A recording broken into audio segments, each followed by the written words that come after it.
창세기 41장 1절에서 8절 말씀 같이 묵상하겠습니다. 41장 1절에서 8절 말씀 읽겠습니다. 만 2년 후에 바로가 꿈을 꾼즉 자기가 나일 강가에 서 있는데 보니 아름답고 살진 일곱 암소가 강가에서 올라와 갈밭에서 뜯어먹고 그 뒤에 또 흉하고 파리한 다른 일곱 암소가 나일 강가에서 올라와 그 소와 함께 나일 강가에 서 있더니 그 흉하고 파리한 소가 그 아름답고 살진 일곱 소를 먹은지라. 바로가 곧 깨었다가 다시 잠이 들어 꿈을 꾸니 한 줄기에 무성하고 충실한 일곱 이삭이 나오고 그 위에 또 가늘고 동풍에 마른 일곱 이삭이 나오더니 그 가는 일곱 이삭이 무성하고 충실한 일곱 이삭을 삼킨지라. 바로가 깬즉 꿈이라. 아침에 그의 마음이 번민하여 사람을 보내어 애국의 점술가와 현인들을 모두 불러 그들에게 그의 꿈을 말하였으나 그것을 바로에게 해석하는 자가 없었더라. 아멘. 하나님의 뜻을 알 수 없는 사람들. 친위대 감옥에서 억울하게 옥살이하던 요셉은 그곳에서 바로 왕의 신하, 술 맡은 관원장과 떡 굽는 관원장을 만나 그들의 꿈을 해석하면서 그 꿈을 통해서 장차 이루실 일을 알게 하시고 성취하시는 하나님을 요셉에게 더욱 확신을 가지게 하셨습니다. 꿈을 통해 말씀하시고 성취하시는 신실하신 하나님을 더욱더 깨닫게 되었다. 이제 바로에게 꿈을 꾸게 하시고 이제 요셉을 바로 앞에 서게 하시는 하나님의 섭리와 역사하심을 보게 됩니다. 1절에 만 2년 후에 바로가 꿈을 꾸었다. 요셉이 꿈을 해석해 준 대로 술 맡은 관원장이 복권되었으나 요셉이 자신의 억울함을 호소하면서 술 맡은 관원장이 꿈의 해석대로 복직하게 되면 부재석방을 요청했습니다만 요셉을 잊어버렸다. 그리고 2년의 세월이 다시 흘러갑니다. 그러니까 요셉의 선행과 친절, 꿈을 해석하는 총명함, 이것을 잊어버리고 자신의 복직만을 기뻐하고 있었던 술 맡은 관원장. 이것은 뭐 이상한 일은 아니죠. 이상한 일은 아닙니다. 많은 사람들이 이 술 맡은 관원장과 같은 행동을 하게 됩니다. 어려울 때는 지푸라기라도 잡겠다라는 심정으로 낮고 천한 시부리 종에게 자신의 꿈을 해석해 달라고 요청했지만 복직이 된 이후에는 좀 다르죠. 왕의 측근에서 왕을 가까이서 섬기는 권력의 자리에 돌아가고 나면 시부리 천한 종의 이야기 귀담아 들을 일이 없는 것이죠.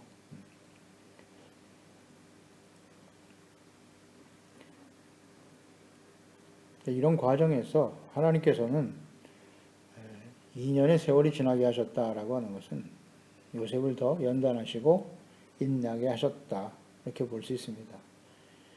술 맡은 관원장이 복직되었을 때 요셉은 어떤 면에서 이 바로의 신하, 이 권력자인 바로의 신하에게 소망을 두었을 것이지만 친위 대장으로부터는 버림을 받았으나 이 술 맡은 관원장, 왕의 가장 가까이서 섬기는 권력자였기 때문에 기대를 가지고 있었을 거예요. 근데 하나님께서는 2년 동안 침묵하셨다. 힘 있는 사람을 의지하지 말고 하나님을 믿고 의지할 것을 원하셨을 것입니다. 하나님만 믿고 의지하라. 그러니까 하나님의 때에 하나님의 방법으로 이루실 것이다. 이건 틀림없습니다. 하나님은 그렇게 하세요.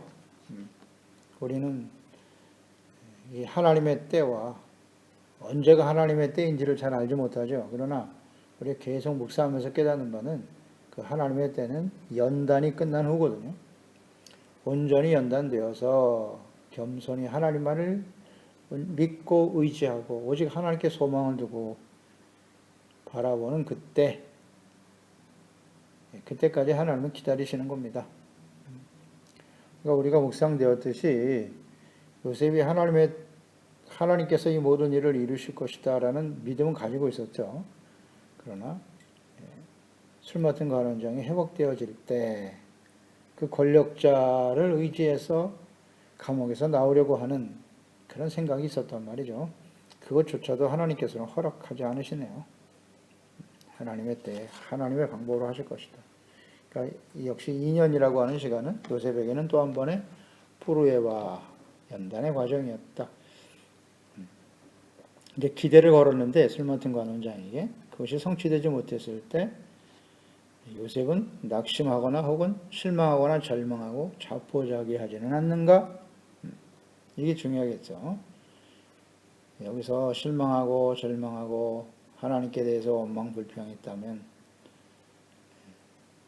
요셉은 더 많은 시간을 또 연단받아야 됐을지도 몰라요. 그러니까 언제나 우리가 원하는, 내가 소망하고 내가 원하는 뜻대로 이루어지지 않고 시련이 계속되어질 때 이것은 연단의 과정이다. 오직 하나님께 소망을 둬라. 우나 브로에바 잊지 말아야 합니다. 여기서 원망 불평하면 실패해요. 낙지하는 겁니다. 하나님의 뜻을 제대로 이해하지 못하기 때문에 그런 행동을 할 수밖에 없는 것입니다. 시편 146편 5절에 야곱의 하나님을 자기의 도움으로 삼으며 여호와 자기 하나님에게 자기의 소망을 두는 자는 복이 있도다. 그렇습니다. 하나님께 소망을 두라는 것입니다. 우리가 시련과 연단의 과정을 지나면서 언제나 소망을 하나님께 두고 살아가는 것이 매우 중요하다. 그래서 요셉을 묵상하면서 로마서 5장 3절로 4절 이 말씀이 요셉을 통해 나타난 하나님의 뜻임을 분명히 보여줍니다. 다만 이뿐 아니라 우리가 환난 중에도 즐거워하나니 이는 환난은 인내를, 인내는 연단을, 연단은 소망을 이루는 줄 알미로다. 환난 가운데 즐거워할 수 있는 이유가 뭐냐?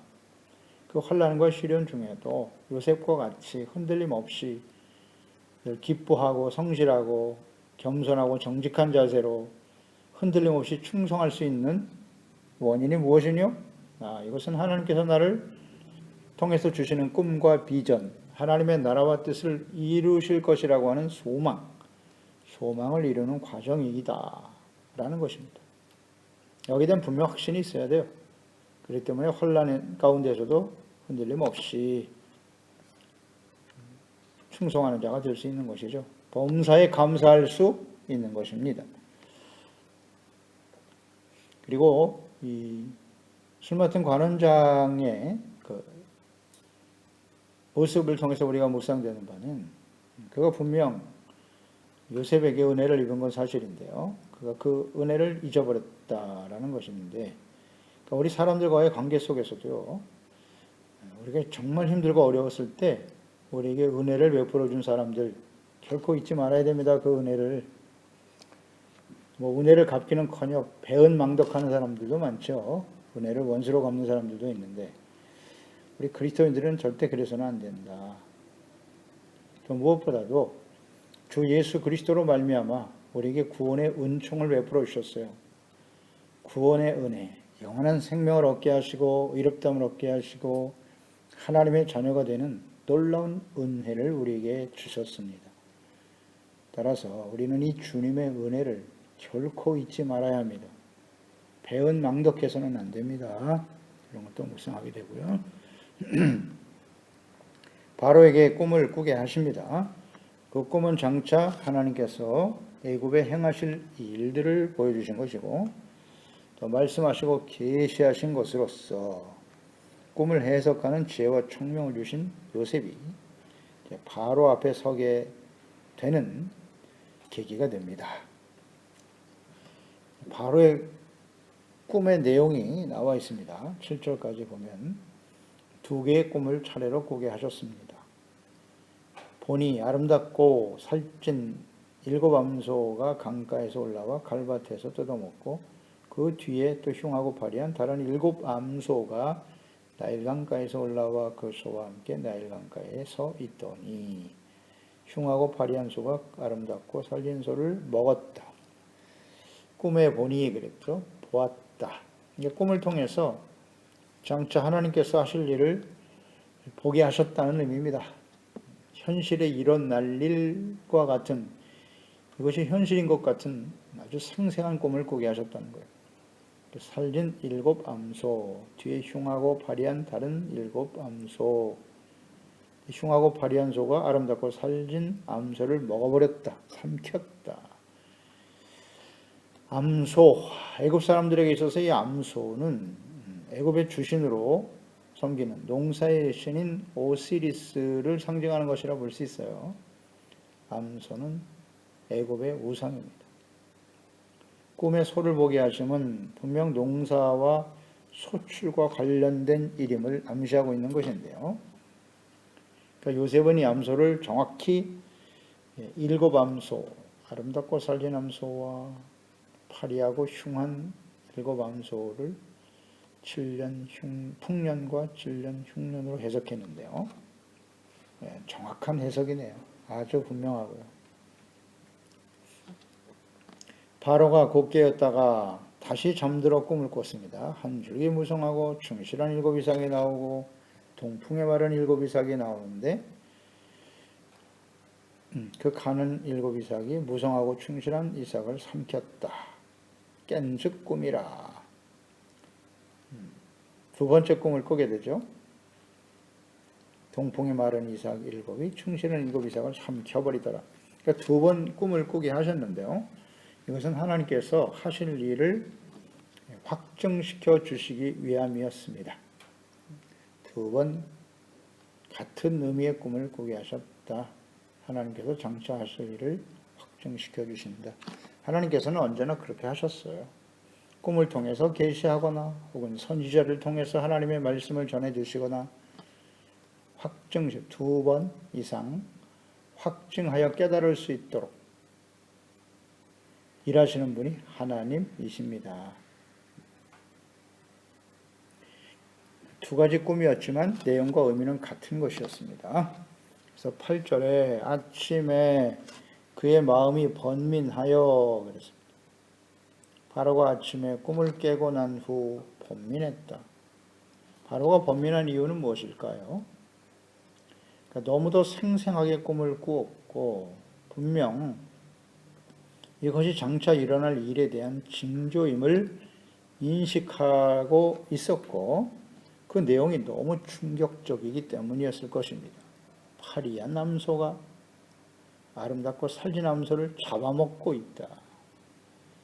마른 이삭의 충실한 이삭을 삼켜버렸다. 그러니까 현실에서는 일어날 수 없는 비현실적인 일들이죠. 그러나 분명 장차 일어날 일에 대한 징조 같은데 전혀 이해할 수가 없었기 때문입니다. 내용도 흉측하고 뭔가 분명한 징조 같긴 하나 비현실적이면서 이해가 되지 않았다. 그래서 번민하게 되었을 것입니다. 이 과정을 보면 인간은 연약한 존재입니다. 아무리 지혜와 지식을 발전시켜도 하나님과 그분의 뜻, 계획 결코 알 수 없습니다. 없습니다. 전도서 6장 12절에 헛된 생명의 모든 날을 그림자같이 보내는 일평생에 사람에게 무엇이 낙인지를 누가 알며 그 후에 해 아래에서 무슨 일이 있을 것을 누가 능히 그에게 고하리요. 전도서 10장 14절에 우매한 자는 말을 많이 하거니와 사람은 장래 일을 알지 못하나니 나중에 일어날 일을 누가 그에게 알리리요. 그렇습니다. 장차 일어날 일에 대해서 알 수가 없다, 사람. 우리가 코로나19에 감당할 수 없는 시련과 고통을 지금 당하고 있는데요. 이런 환란이 일어날 것을 아무도 알지 못하더라는 거죠. 오늘날처럼 과학과 기술, 지혜와 지식과 정보가 발전된 시대에 살아가고 있지만 아무도 예견하지 못한 일이었다는 것입니다. 100년 전에 이런 일이 있었습니다만 그때와 지금은 분명한 차이가 있죠. 그럼에도 불구하고 전혀 알지 못했다.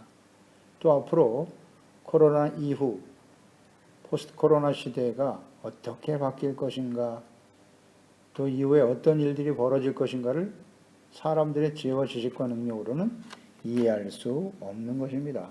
이해할 수 없어요. 그러나 우리 성경에는 분명히 하나님께서 말씀하여 주셨고 장차 예수 그리스도의 재림과 마지막 환란이 이 땅에 이루어질 것이다.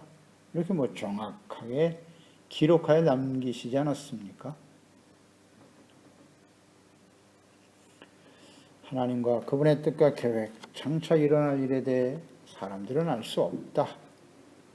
이것은 아주 분명합니다. 점술가와 현인들 불러드렸습니다. 이 바로 왕이 자신의 꿈 이야기를 하면서 이것이 어떤 의미인지를 해석해 보라. 세상적인 지식과 지혜가 있는 사람들, 또 애굽 사람들의 지혜와 지식 생각해 보면 당시 애굽 사람들의 현인 혹은 점술가들도 대단한 능력이 있습니다. 그 애굽 사람들이 이집트가 건축한 피라미드 보십시오. 지금도 불가사의한 일로 여깁니다. 어떻게 그 시대에 건축 기술이 없었던 그 시대에 어떻게 이 피라미드와 같은 어마어마한 건축을 할 수 있었을까? 불가사의로 취급되지 않습니까? 또 애굽인들의 지혜는 그만큼 놀라웠다는 것이고 당시에 그 점술과 술객들 역시 대단한 능력을 가지고 있었습니다. 후일 모세가 바로에게 찾아와서 기사를 행할 때 애굽의 술객들도 따라했습니다. 출애굽기 7장 10절 이하에 보면 모세와 아론이 바로에게 가서 여호와께서 명령하신 대로 행하여 아론이 바로 앞에 신하들 앞에 지팡이를 던지니 뱀이 된지라. 바로도 현인들과 마술사들을 부르매 그 애굽 요술사들도 그들의 요술로 그와 같이 행하였다 그랬어요. 그래서 각 사람이 지팡이를 던지니까 뱀이 되더라는 거죠. 또 7장 20절 22절에도 모세와 아론이 여호와께서 명령하신 대로 행하여 바로와 그의 신하의 목전에서 지팡이를 들어 나일강을 치니 그 물이 다 피로 변하고 나일강의 고기가 죽고 그 물에서는 악취가 나니 애굽 사람들이 나일 강물을 마시지 못하였다. 애굽의 요술사들도 자기들의 요술로 그와 같이 행함으로 바로의 마음이 완악하여 그들의 말을 듣지 않았다. 보세요. 모세를 통해서 지팡이로 나일강을 피로 만드니까 애굽의 술사들도 그렇게 행했다는 겁니다. 똑같이. 대단한 능력을 가지고 있죠. 애굽의 술객과 현인들은 매우 탁월한 능력과 지혜를 가진 사람들이었습니다만은 바로의 꿈을 해석하지 못했다. 그러니까 인간의 지혜로는 도저히 해석할 수 없는 하나님의 지혜와 뜻, 오직 하나님의 영에 감동된 사람만이 이해할 수 있습니다. 깨달을 수가 있는 것입니다. 오늘 보세요. 이 성경 말씀에 대해서 이해를 못합니다. 여기 분명히 하나님이 계시고 하나님의 속성, 하나님이 어떤 분이신지, 하나님의 그 말씀이 어떻게 역사 속에 구체적으로 성취되었으며 그 하나님의 말씀이 육신이 되어 찾아오신 예수 그리스도, 이거 인간의 지혜와 지식으로는 도저히 이해할 수가 없는 것입니다. 엄청난 지식과 지혜와 정보가 기술이 발전된 이 시대에도 말입니다. 과학 문명, 이 하나님의 성경 말씀을 이해하지 못합니다. 하나님을 인식하지 못합니다. 이 애굽의 현인과 술사들 이해하지 못합니다. 오늘날 점치는 자들이 판을 치고 있습니다만은 그들이 하나님과 하나님의 뜻을 알 수 있을까요? 모릅니다. 알 수가 없어요.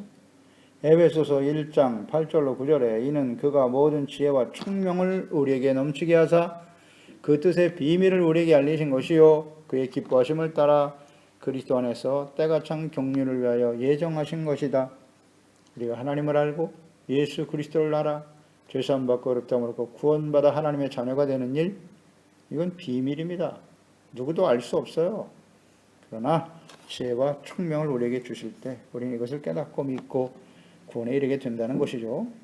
에베소 1장 17절로 19절에 우리 주 예수 그리스도의 하나님 영광의 아버지께서 지혜와 계시의 영을 너희에게 주사 하나님을 알게 하시고 너희 마음의 눈을 밝혀 부르심의 소망이 무엇이며 성도 안에서 그 기업의 영광의 풍성이 무엇인가를 알게 하신다. 그렇습니다. 지혜와 계시의 영이신 하나님의 성령께서 우리 가운데 임하실 때만이 하나님을 알고 그분의 뜻을 알고 성경이 하나님의 말씀이여 진리임을 깨닫게 되는 것입니다. 간단한 이치인데요.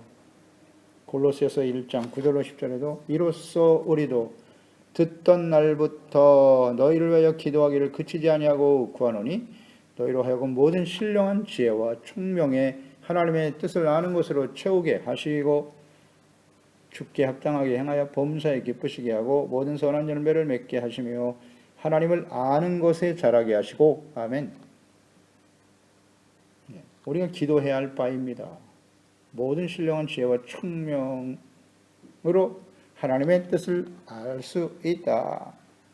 알 수 있다. 그럴 때 선한 열매를 맺게 되고 주님께 합당하게 행하며 범사에 기쁘시게 할 수가 있다는 거죠. 하나님의 영으로 감동되지 않으면 알 수가 없는 일입니다. 지혜와 계시의 영, 총명을 우리에게 허락하실 때만이 하나님의 성경 말씀에 나타난 하나님, 그분의 말씀과 그 하나님께서 말씀하셔 행하신 일들, 성취하신 일들, 장차 이루실 일에 대해서 알 수 있다. 보세요. 성경에 나타난 하나님과 그분의 뜻, 장차 이루실 일, 그것은 아주 분명하고 확실합니다.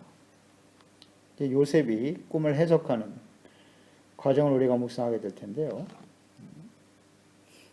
그 애굽의 능력 있는 지식인들, 점술가들, 이 단순한 내용을 이해를 못합니다. 해석할 수가 없어요. 이해를 못합니다. 그런데 요셉은 아주 명료하고 분명하게 해석을 해내잖아요. 내용은 간단합니다. 7 암소, 7년 풍년과 흉년, 7년 풍년이 있을 것이고 그 후에 7년 흉년이 다가올 것이다. 그런데 그 흉년이 너무 심해서 풍년 동안 있었던 모든 것을 다 제하여 버리고 기근에 처하게 될 것이다. 아주 단순 명료하지 않습니까? 뭐 그렇게 어렵지도 않아요. 이 해석을 듣고 나면 아주 명쾌해집니다. 아, 그런 내용이었구나. 그러나 그 하나님의 계획과 뜻을 누가 알리요? 알 수가 없다. 아니, 성경을 보십시오. 이 성경의 내용이 어렵습니까? 진리는 단순 명료합니다. 하나님이 창조하신 인간들이 죄로 인해서 하나님을 버렸고 사망에 처하게 되었으나 하나님은 그들을 구원하기 위해서 이스라엘을 선택하셨고 언약을 주시고 그러나 그들도 역시 하나님을 버렸다. 결과는 하나님의 공의 앞에 서게 되더라. 그러나 하나님의 사랑은 끊어지지 아니하여 하나님의 아들 예수 그리스도를 이 땅에 보내셨도다. 사람의 아들로 십자가의 죽으심과 부활, 승천, 성령의 인도하심, 보내심, 예수 그리스도를 믿고 구원받아 영원한 생명에 이르게 하는 것이다. 간단하잖아요. 내용은 단순합니다. 그리고 그 예수님은 다시 오실 것이고 복음을 거부하고 하나님과 그리스도를 거부한 사람들은 멸망에 떨어지게 될 것이다. 마지막 환란이 준비되어 있죠. 요한계시록 아닙니까? 지금 우리는 그 문 앞에 서 있고 이게 참 내용이 이렇게 명료하고 분명한데 단순해요. 어렵지 않아요. 그러나 요셉과 같이 하나님의 영에 감동되지 않은 사람은 이해할 수 없다. 인간의 지식으로는 도저히 이해할 수 없는 겁니다. 지혜로는 이해가 안 됩니다. 그러니 이런 은혜를 받은 우리들이 얼마나 감사한지요. 그러니 하나님의 말씀을 소중하게 여기고 주야로 묵상하고 하나님의 말씀과 뜻이 이루어질 그날을 소망하면서 소망을 하나님께 두고 살아야죠. 영원한 하나님의 나라 천국의 소망을 두고 의와 거룩하고 진실된 하나님의 자녀로 살아가는 우리 모든 지체와 가족들이 또 자녀들이 되어야 할 것입니다. 기도하겠습니다. 하나님 아버지, 오늘도 주의 말씀을 묵상하면서 꿈을 통해서 자신의 생각과 뜻을 또 장차 이루어질 일들을 계시하시고, 또 요셉은 그것이 하나님의 뜻임을 확신하면서 지혜와 명철을 얻은 요셉이 꿈을 통해 일하시는 하나님을 알고 그 하나님을 신뢰하고 연단의 과정 속에서도 흔들림 없이 하나님을 경외하고 충성, 순종하는 귀한 종을 통해서 바로에게 꿈을 꾸게 하시고 요셉에게 주셨던 꿈과 비전을 이루게 하시는 과정들을 묵상하게 됩니다. 그렇습니다. 하나님이 계획하시고 성취하실 일들, 인간의 지혜와 지식과 능력으로는 도저히 이해할 수 없습니다. 성경에 나타난 하나님, 예수 그리스도를 보내시고 구원하시는 하나님의 계획과 역사들, 인류 역사에 또다시 이루어질 예수 그리스도의 재림과 마지막 환란의 일들, 이렇게 자세하고 구체적으로 기록하셨으나 인간의 지혜와 지식으로는 이해할 수 없도다. 주여, 진실로 감사합니다. 우리에게 지혜와 계시형을 주사 요셉과 같이 하나님을 알게 하시고 하나님의 뜻을 알게 하시고 장차 이루어질 일들을 알게 하시고 보게 하신 은혜를 감사드립니다. 이것을 깨달은 저희들은 어떻게 살아야 할까요? 하나님의 은혜를 헛되이 받지 않게 하시고 또 우리 모든 지체와 가족들이 지혜와 명철함을 더하여 주소서. 주께 합당한 삶을 살아가게 하시고 모든 선한 열매를 맺게 하시고 주님의 영광을 나타내는 의롭고 거룩한 사람들이 될 뿐만 아니라 우매한 중에 어둠 속에 죽어가는 저 영혼들을 생명과 구원의 길로 인도하는 우리 모든 지체가족들이 되게 하소서. 예수님의 이름으로 기도드리옵나이다. 아멘.